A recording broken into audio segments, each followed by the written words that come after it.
کہ آپ کو میت کو نہلانے کے لیے سامان کی ضرورت ہے، اس کو غسل دینے کی ضرورت ہے، تو سب سے پہلے تو آپ گھر والوں کو کہیں گے کہ پانی گرم کر کے دیں، کتنا پانی ہو تقریباً جو 2 بالٹی بن جائے، پانی کی پھر کمی نہ پڑے آپ،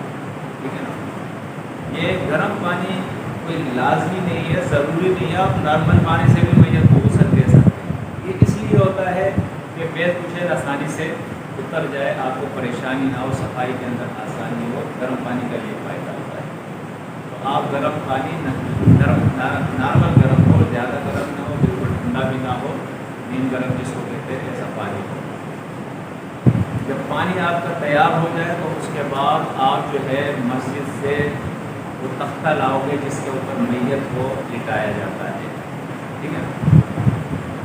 وہ تختہ اس طرح سے آپ رکھو گے، اس کے اندر قبلہ رخ کرنا کوئی ضروری نہیں ہے، آپ آسانی دیکھیں کہ آسانی کیسے ہوتی ہے۔ اس میں ترتیب یہ ہوتی ہے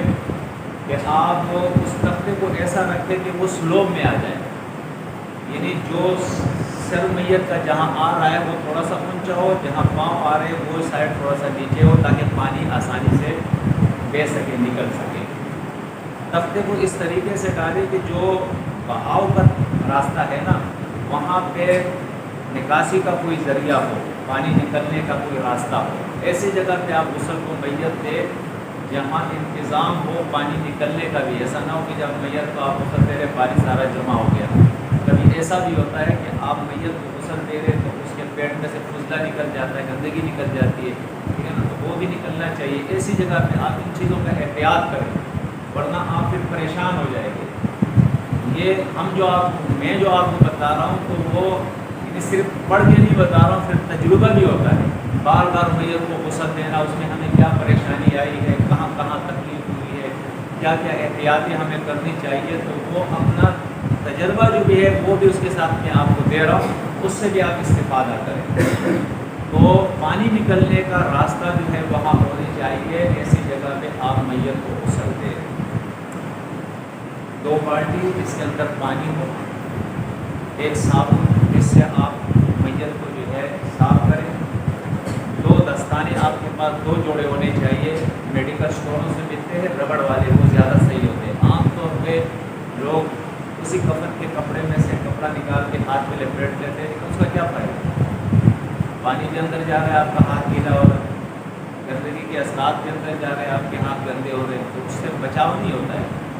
نہ ہونے کی صورت میں چلو، نہ ہونے سے پھر بہتر ہے آپ کپڑا لپیٹ لیں، لیکن بہتر یہ ہے کہ آپ میڈیکل اسٹور سے اپنے ہاتھ کے سائز کے 2 جوڑے دستانے لے لیں اور وہ بھی تیار رکھ لیں۔ اس کے ساتھ ایک مگ ہو پانی ڈالنے کے لیے، وہ بھی آپ کے پاس ہونا چاہیے۔ ایک جھاڑو آپ کے پاس ہونا چاہیے تاکہ پہلے اس جگہ کی بھی صفائی ہو جائے، بعد میں بھی پانی نکالنے کے لیے اس کی صفائی ہو جائے، ٹھیک ہے نا۔ یہ چیزیں آپ کے پاس احتیاطاً ہونی چاہیے۔ میت کا کبھی کفن پہنانا تو بعد میں ہوتا ہے، اس کے کپڑے اتارنے بھی ہوتے ہیں، تو کپڑے اتارنے کے لیے آپ کے پاس کینچی بھی ہونی چاہیے، اس لیے کہ شلوار تو آسانی سے آپ اس کا جو ہے ناڑا کھول کے شلوار نیچے سے کھینچو گے وہ نکل جائے گا، لیکن قمیض نکالنے میں تکلیف ہوتی ہے۔ اگر آپ چاہتے ہو کہ کپڑے اس کے نئے ہیں، استعمال میں آ سکتے ہیں، اس کو ضائع نہیں کرنا چاہیے، تو کوشش کریں آپ اس کے قمیض کو بھی کاٹے نہ، نکال لیں اگر نکل سکے آسانی کے ساتھ۔ میت اگر زیادہ اس کا جسم پکڑ گیا ہے اور نہیں نکل پاتا، تو اس صورت میں آپ کے پاس کینچی بھی پہلے سے تیار ہونی چاہیے، یہاں سے اس کو کاٹیں، ٹھیک ہے نا، یہاں سے کاٹیں اور